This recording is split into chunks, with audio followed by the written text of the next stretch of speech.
I want you to do something for me right now, just wherever you are listening to this. Yeah, take a second. Right. Whether you're commuting, sitting at your desk, just walking around the house. Take a second and look down at your hands. Just a quick look. Look really closely at your fingernails. I mean, maybe you just clipped them this morning. Or maybe you're looking at them right now, realizing they're, getting a little long. Exactly. And you're making a mental note to trim them tonight. Because it is the most mundane, everyday human grooming habit in the world. We do it without even thinking about it. Completely. We discard the clippings without a second thought, just straight into the trash. Right. But what if the simple act of forgetting to clip your fingernails was actually, literally, contributing raw physical materials to the end of the world? It is such a chilling premise, Mm-hmm. especially when we consider how humanity usually conceptualizes the apocalypse, Oh, for sure. We always think of it as something massive. Exactly. We are heavily conditioned to think of the end of the world as something that happens to us. Like a sudden meteor strike? Right, or a catastrophic solar flare, or this massive sudden shift in tectonic plates. Some grand cosmic event that is just completely out of our control. Yes, but the specific mythological framework we are exploring today flips that entirely on its head. It really does. It suggests that the end of everything is something we are actively, if accidentally, building ourselves. Piece by discarded piece. Exactly. And the true terror of it lies in that slow, creeping accumulation over time. So today we are diving into what I consider one of the most uniquely terrifying and frankly bizarre concepts I have ever encountered in any mythology, let alone Norse mythology. It stands out, even among the Norse myths. It really does. We are talking about Naglfar. The apocalypse ship. The apocalypse ship. But our mission for this deep dive isn't just to gawk at a weird, spooky story, right? No, absolutely not. We want to understand the psychological dread behind it. Like, we want to know why this ship existed in the minds of the ancient Norse people. What were they so afraid of? And to figure that out, we have to look at the whole picture. Right. We are going to trace this nightmare vessel all the way from 13th century poetry back to 11th century runestones carved in the harsh, freezing landscape of Sweden. Which is a fascinating journey in itself. And even further back to some really deep, ancient proto-Indo-European cosmic anxieties about the human body. Yeah, and to unpack all of that, we are drawing from this really fascinating cross-section of literature, archaeology, and linguistic forensics. Well, linguistic stuff is wild. We'll get to that. It is, but we are relying heavily on the foundational texts of Norse mythology, so specifically the Poetic Edda and the Prose Edda. Both of which were compiled in the 13th century in Iceland, right? Correct. But we are also looking at archaeological analyses of those physical runestones. Which gives us the tangible evidence. Right, and some surprisingly intense academic debates from the 19th and 20th centuries over what the name of this ship actually even means. Because academics love a good fight. They really do. Mm-hmm. But we are treating this not just as a fairy tale. We're treating it as a window into the survival mindset of people who lived intimately with the freezing, violent realities of the ocean. Okay, so let's just start with the physical anatomy of this thing, because the sheer horrifying reality of it is, well, it's a lot. It is grim. The word Naglfar in Old Norse translates to nail-farer. Literally, yes. And that is exactly what the texts describe. It is a mythical boat constructed entirely out of the untrimmed fingernails and toenails of the dead. Just let that sink in for a second. It belongs to Muspel, which is the primordial realm of fire and chaos in Norse cosmology. But I just keep trying to wrap my head around the logistics here. The logistics of a nail ship. Yeah. Like, we are talking about a maritime culture that built some of the most advanced, beautiful, functional wooden longships in human history. Unparalleled shipbuilders. Right. And yet, their ultimate doomsday vessel is made of human keratin. Well, the material itself is obviously unsettling, but the sheer, overwhelming scale of the ship is where the true horror sets in. The scale is what gets me. In the Prose Edda, specifically in a section called Gylfaginning, there is this enthroned, godlike figure known as High. Okay. And High is basically answering questions about the universe. He makes a very specific, deliberate comparison that would have resonated so deeply with a seafaring culture. Right, because they understand ships better than anyone. Exactly. He notes that there was another famous ship in Norse myth called Skiblanir. Skiblanir, right. Yes, which belongs to the god Freyr. And High categorizes Skiblanir as the best ship. The best, meaning like highest quality. Right. It is constructed with the absolute finest skill. the pinnacle of magical craftsmanship. Doesn't it have magic wind or something? Yeah, it always has a fair wind, and you can literally fold it up like cloth and put it in your pocket. Which is a pretty handy feature for a boat. Very handy. But High explicitly states that while Skidbladnir is the best, Naglfar is the biggest ship in existence. The biggest ship in existence, made of fingernails. The absolute largest. It is just this macabre, multi-generational crowdsourcing project. That's a great way to put it. I mean, if it takes millions, maybe billions of tiny little human fingernails to build a ship large enough to eclipse everything else in the ocean, the sheer volumes of human death required to complete it is just staggering. Staggering and deliberate. It forces you to look at every single human death, not just as a tragedy, but as a literal brick in the wall of the apocalypse. And that creeping dread is the entire point of the myth. To make you feel that weight. Exactly. It forces the individual to think about the accumulation of death over centuries. Every generation adding to it. Right. Every single person who dies is a potential contributor to this massive shipyard of the damned. Oh, that's dark. It creates a direct physical link between ordinary human mortality and cosmic destruction. So it's not abstract, it's very real to them. Very real. The ship grows incrementally with every generation. I just try to imagine that psychological burden. Put yourself in their shoes. Right, like if you lived in the Viking Age and you are staring out at the dark, freezing waters of the North Atlantic. Which is terrifying enough on its own. Seriously, Yeah. you weren't just afraid of storms or freezing to death, you were carrying this psychological burden that out there, somewhere in the darkness, a ship was slowly being pieced together from the remnants of your ancestors. Just waiting. And it's just sitting there, getting bigger and bigger, moored in some dark harbor, just waiting for the trigger. The inevitable trigger. Which brings us to the actual launch of Naglfar. Because a ship made of toenails doesn't just casually set sail on a Tuesday. No, it requires a cataclysm. The events of Ragnarok, the Norse end of the world, are an absolute masterclass in environmental horror. Total catastrophic collapse. The sequence of events foretold by High in chapter 51 of the Prose Edda, it just reads like the ultimate disaster narrative. And it plays heavily on the deepest fears of an agrarian, seafaring society. How so? Well, it begins with an unnatural, terrifying winter called the Fimbulwinter. Right, the 3-year winter. Exactly. 3 full years without a summer. Imagine the famine, the cold, the desperation. Just total societal breakdown. Yes. Then the environmental breakdown escalates even further. The text says the stars simply disappear from the sky. I want to pause on that detail for a second. It's a huge detail. Because if you are a Norse sailor, the stars disappearing isn't just some spooky visual effect in the sky. No, it is a death sentence. That is the complete loss of your navigation. You are suddenly completely blind in the darkness. A really profound point. You are stripping away the very tools humanity uses to understand and traverse the world. Taking away their sight, essentially. Total darkness descends. And then the physical landscape begins to shatter. Earthquakes, right. Yes, the earth shakes, but this isn't a standard tremor. It shakes so violently that entire mountain ranges just fall apart. Just crumbling. Crumbling into the valleys. Ancient, massive trees are violently uprooted from the earth. The imagery is just so chaotic. The very bedrock of reality is fracturing. And because the earth is tearing itself apart, all binds, fetters, and magical chains snap. Which unleashes the things that gods fought so hard to lock away in the first place. Exactly. Specifically, the monstrous wolf Fenrir, who breaks free. The ultimate predator. So you have darkness, global earthquakes, falling mountains, and a giant world-eating wolf on the loose.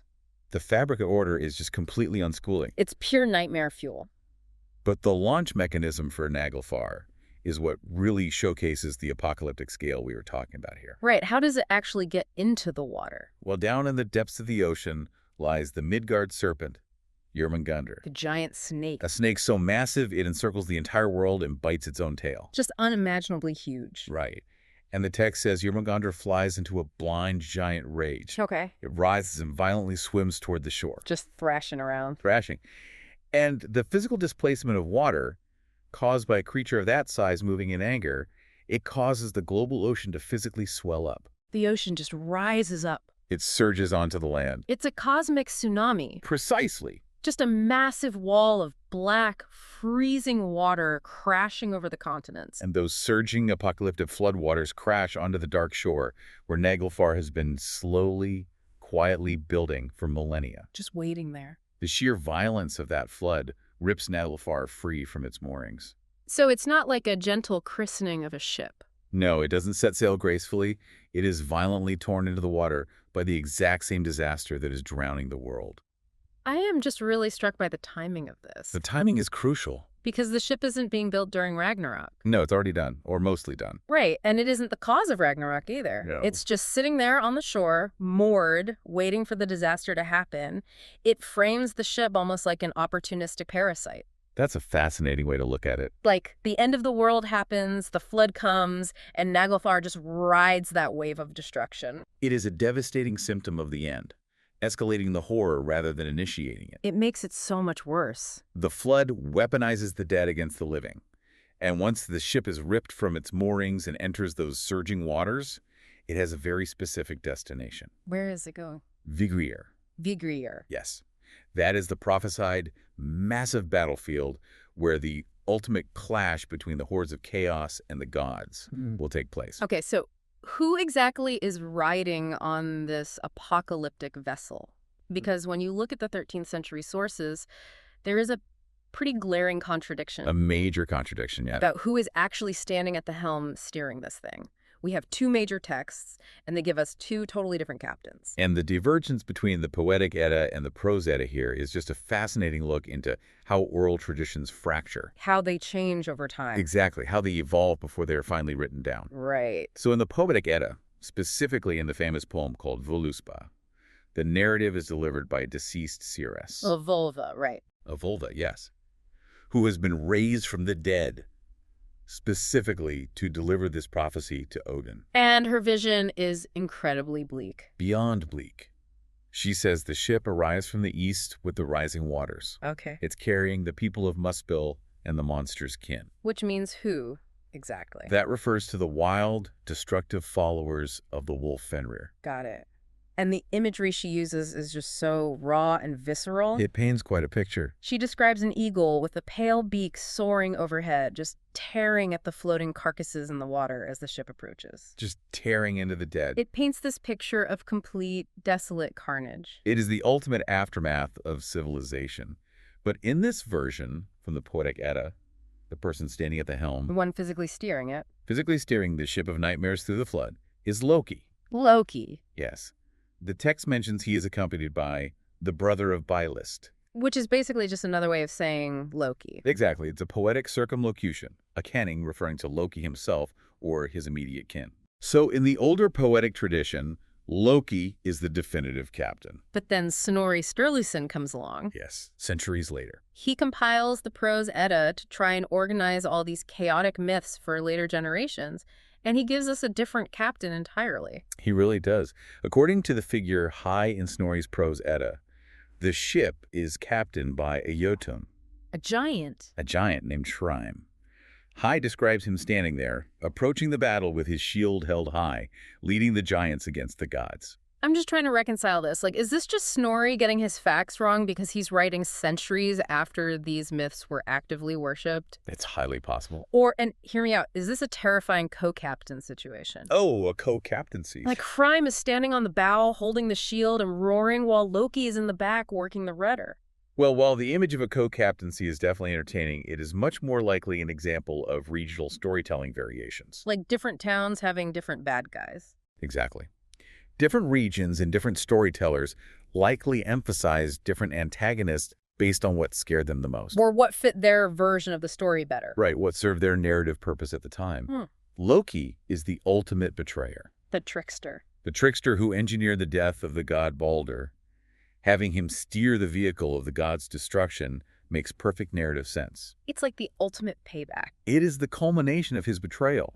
But on the other hand, Hrym represents the raw, elemental crushing power of the frost giants. Just brute force. Having him at the helm emphasizes the overwhelming physical force of chaos. So it's brains versus brawn, kind of? In a way. Mhm. Ultimately, whether it's Loki or Hrym, the function of the ship remains exactly the same. It functions as an inverted Noah's Ark. An inverted arc, yes. Think about it. When you think of the ark in the biblical flood, its purpose is to pull two of every animal out of the destructive waters to preserve life. To save creation. Right, so the world can start over.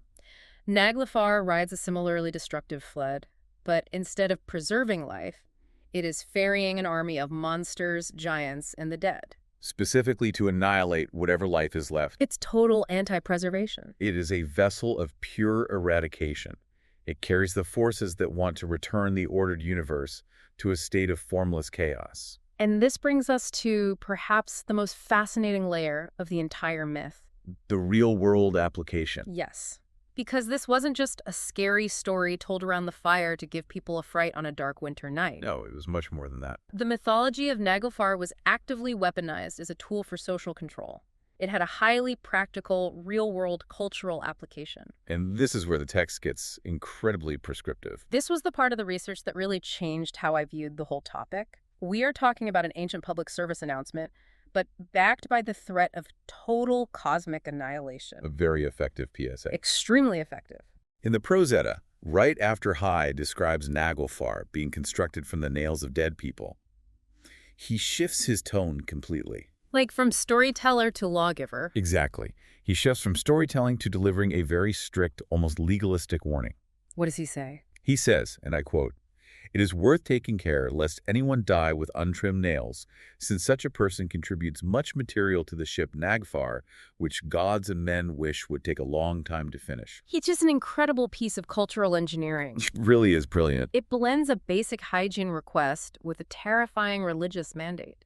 Trim your loved one's nails, or you will actively speed up the apocalypse. It takes this intensely personal, intimate act, caring for a deceased family member, and turns it into a literal cosmic duty. You are holding the fate of the world in your hands. Right. If you fail to groom your dead relative properly, you are essentially handing free ammunition over to the forces of chaos. It places a profound, almost suffocating level of cosmic weight on the shoulders of ordinary people. Ordinary people who are just trying to grieve.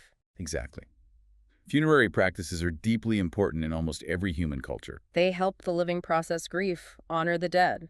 But here there is a tangible existential threat attached to a seemingly insignificant biological detail. A fingernail. You aren't just honoring the dead by making them look presentable for the afterlife. You are actively defending the realm of the gods. You are standing on the front lines of Ragnarok with a pair of shears. That is exactly how they saw it. But I do wonder about the psychological toll of that, though. It must have been immense. Because the Norse world was incredibly dangerous. People died alone in the woods. All the time. They drowned at sea where their bodies could never be recovered. They died in battles far from home. Where no one was there to groom them. Right. Does this myth imply that every single person who was lost at sea or died without their family there to clip their nails was viewed as a literal enemy of the gods? That is the grim implication. That has to create a massive amount of cultural guilt. Like, my brother drowned, his body is gone, and now his fingernails are going to help kill Odin. That is the dark underbelly of this entire belief system. It certainly paints a picture of a society that felt highly responsible for the balance of the universe. But also completely powerless. Yes, highly vulnerable to the unpredictable nature of death.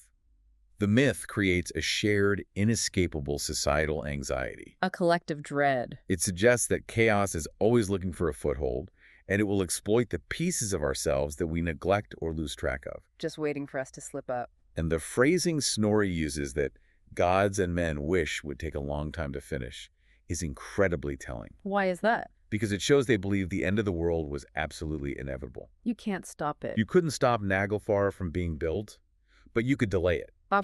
Exactly. Yeah. Every clipped nail, every properly tended corpse was a tiny, desperate victory against the inevitable darkness.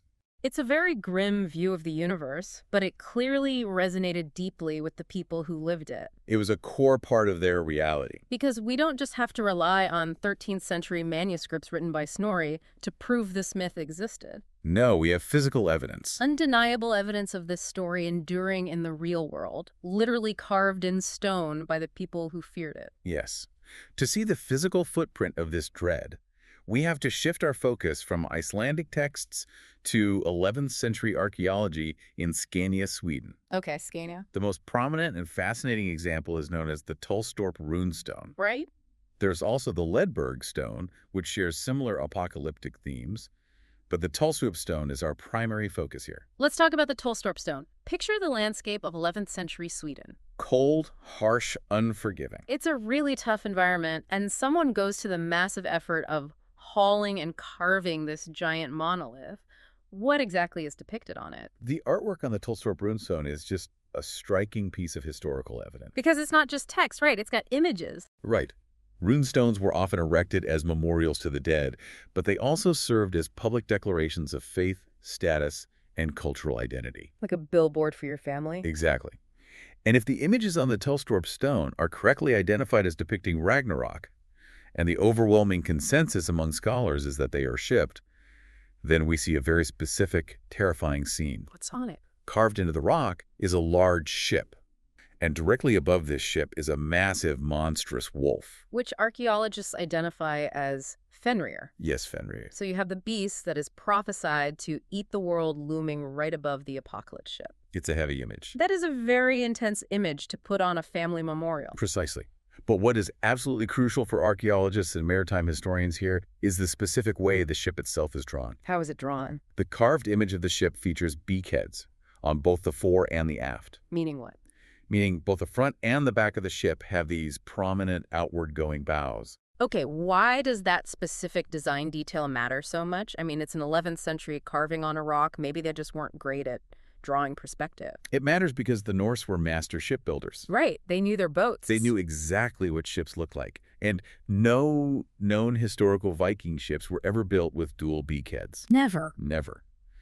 Viking longships had a very specific, practical, hydrodynamic design meant for cutting through ocean swells and navigating shallow rivers. So it's intentionally wrong. Yes.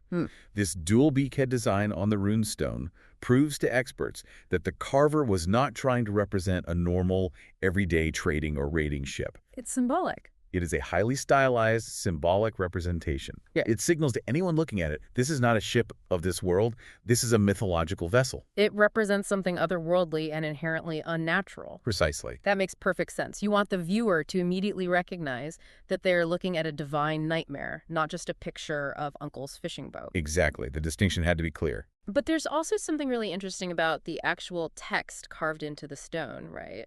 The runic inscription that accompanies this artwork. Yes, the inscription provides a fascinating connection between the myth and the actual people who commissioned the stone. What does the text say? The runic text mentions two specific names of local men, Ulfr and Klepper, Okay.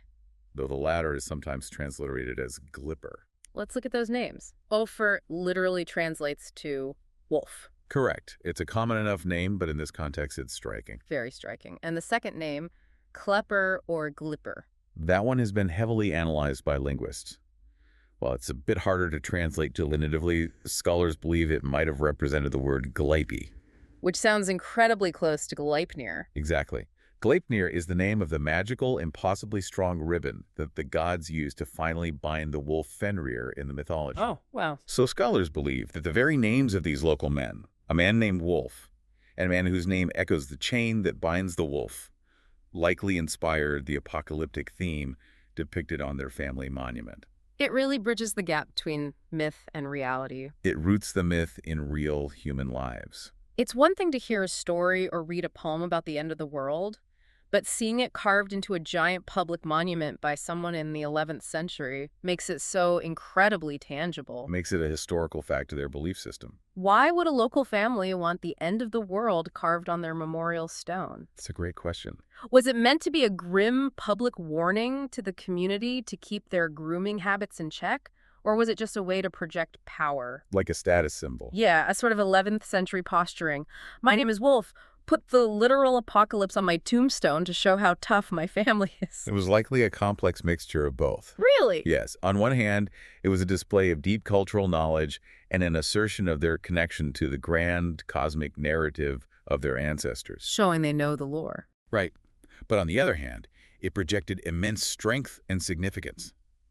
By tying their personal family legacy directly to the most epic, earth-shattering story their culture possessed, they ensured their names would not be forgotten. And it worked. We're talking about them 1,000 years later. The stone stood there in the weather for centuries, a silent reminder of the impending flood and the ship waiting in the dark. Okay, so we've got the 13th century poetry, and we've got the 11th century stones. the physical and literary evidence. But I want to explore the behind-the-scenes drama of history, because apparently scholars cannot just let a terrifying fingernail ship be a terrifying fingernail ship. Ah, yes. The great debate. We need to talk about the etymological battleground that erupted over Naglfar. Yes, the linguistic debate over the exact meaning of the word Naglfar is surprisingly fierce. Academics getting heated. And it reveals a lot about how modern academia tries to dissect ancient terror. How so? Well, for a long time, centuries in fact, everyone just accepted what Snorri Sturluson explicitly wrote in the Prose Edda. That nagl means nail, and far means ship. Exactly. Nail ship. The mythology Snorri provided perfectly explained the name. It's pretty straightforward. But in the late 19th century, a highly influential Swedish linguist named Adolf Noreen came along and proposed a radically different, highly disruptive theory. I'm always fascinated when someone looks at a centuries-old consensus and says, actually, everyone is wrong. It takes a certain boldness. What was Noreen's argument? Noreen was looking at the very root of the word. He argued that the prefix nagl in this specific mythological context did not actually carry its usual Germanic meaning of nail. Okay, what did he think it meant? He proposed that it was a variant derived from the Old Norse word nar, which translates to corpse. A corpse? Yes. And to back this up, he traced the linguistics all the way back to a reconstructed Proto-Indo-European root, naquai, which is related to death and dying. So his argument was that it wasn't a ship made of discarded fingernails, it was a corpse ship. A ship made entirely of the dead.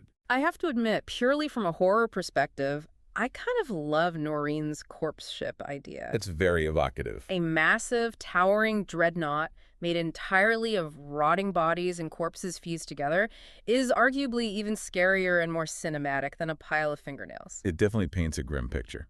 But stepping back from the aesthetics, it feels like Noreen was massively overthinking it. He was definitely stretching the linguistics. Like, if the guy writing the Edda in the 13th century, who is actively recording the fading myths of his own people, tells you it's a ship made of nails, why try to retroactively change the script 600 years later based on a theoretical root word? That was exactly the reaction of the academic community that followed him. They weren't buying it. They vehemently pushed back against Noreen's theory, and the pushback was brutal. Academic smackdown. In 1909, a scholar named Sigmund Feist rejected Noreen's theory strictly on etymological grounds. Okay. He argued that the linguistic gymnastics required to get from naki to nagel just didn't hold up to scrutiny. It was too much of a stretch. Yes. Then, decades later, in 1951, Albert Morley Servant also rejected it, citing major insurmountable linguistic difficulties in deriving negel from nar. It reminds me of modern internet fandom sleuths. Oh, absolutely. You'll see these massive Reddit threads trying to find a convoluted, secret hidden meaning in a movie, completely ignoring the director who is on the DVD commentary, explicitly stating exactly what the monster was and why they put it there. People want a deeper hidden truth. Noreen wanted a cleaner, perhaps more logical etymology, but myths aren't built on logical etymology. No, they're built on weird, visceral fears. Exactly. That is a very apt comparison. And the academic debate finally concluded the final nail in the coffin, if you'll excuse the expression. Pun fully accepted. It concluded with a scholar named Bruce Lincoln in 1977. What did Lincoln do? Lincoln conducted an exhaustive review of all the arguments, all the linguistic roots, and the historical context. Put it all out on the table. And he stated, flatly and unequivocally, that there is no reason whatever to doubt that nagel has its usual, straightforward meaning of nail. Case closed. He concluded that Naglfar is exactly what Snorri described. A terrifying ship made of unclipped human nails. I'm glad Lincoln settled the grammar dispute, but my understanding is that Lincoln didn't just win a translation argument. No, he did something much bigger. He actually blew the doors wide open on where this myth fundamentally came from. Yes, he did. And this brings us to the most expansive part of our deep dive. The cosmic dread of grooming and how this fear predates the Vikings by millennia. This is where the story shifts from a localized Norse myth to a profound insight into human psychology. It goes global. Bruce Lincoln's 1977 study didn't just look at Old Norse language.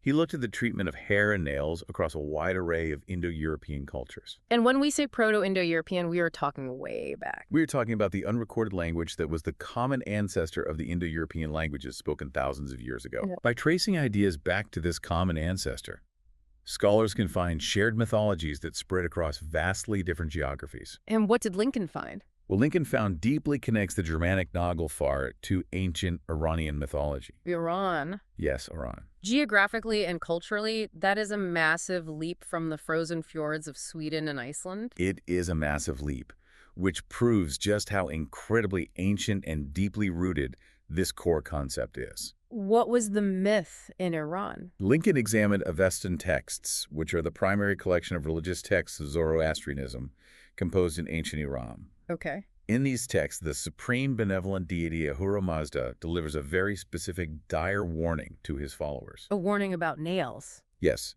he warns that Daivas, which are demons or false gods, and Srafstras, which are noxious, evil, destructive creatures, will magically spring to life from human hair and nails that are cut and left without correct ritualistic burial. That is wild. It's the same fundamental fear. So in ancient Iran, it's not a ship waiting on the shore, but the underlying mechanical dread is exactly the same. Exactly. Your literal body clippings will spawn demons to attack you if you don't dispose of them properly. The mechanism of fear is identical.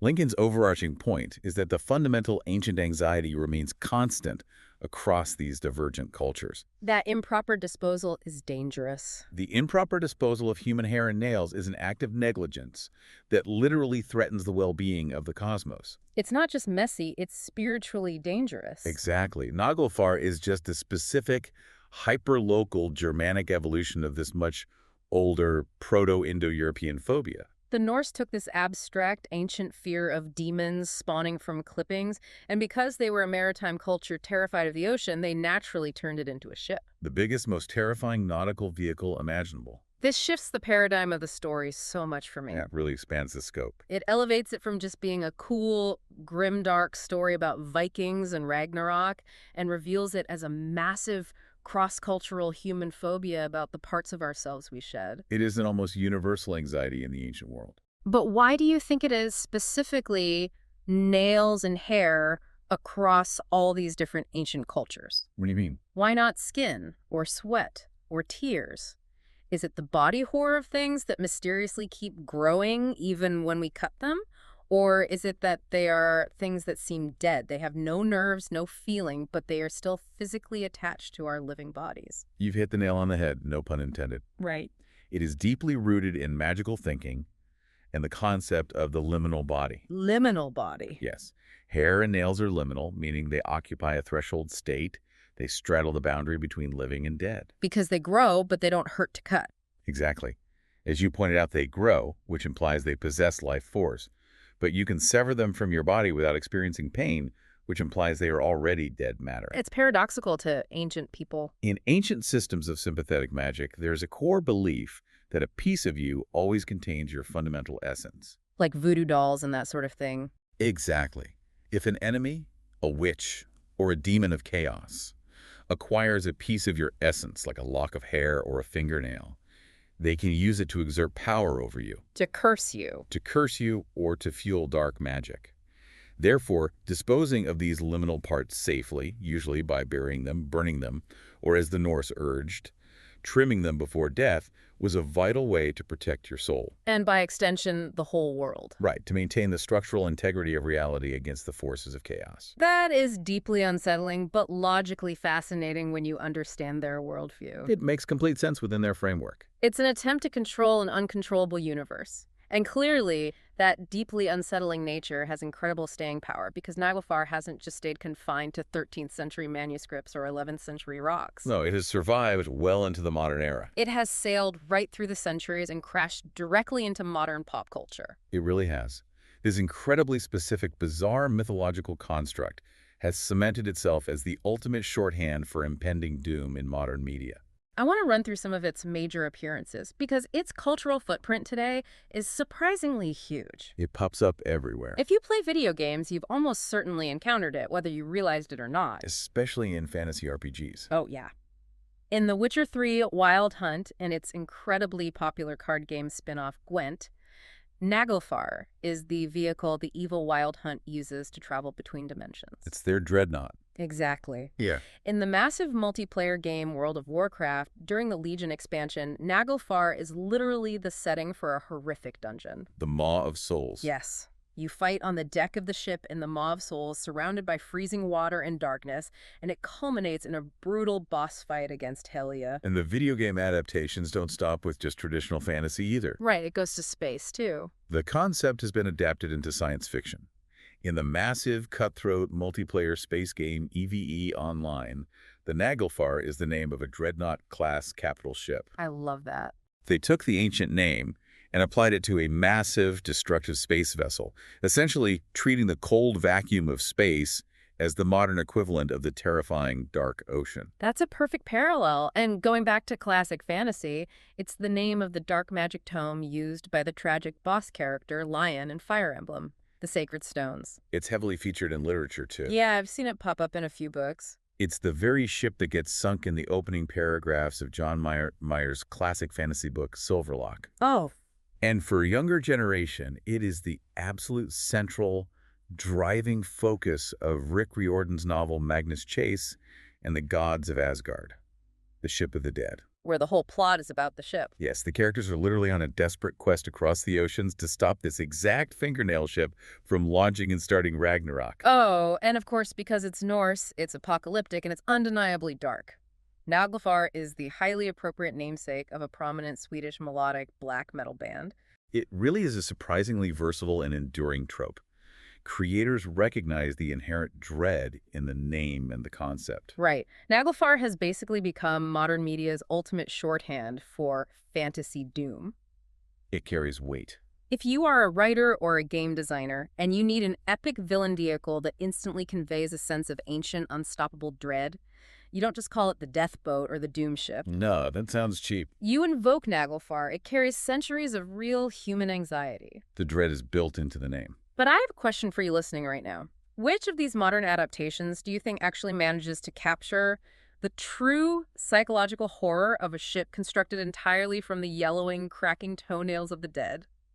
It is incredibly difficult to capture that specific textural horror visually without it crossing the line into absurdity. That's the problem, right? Like a CGI ship made of fingernails might just look silly to a modern audience. It risks looking comical.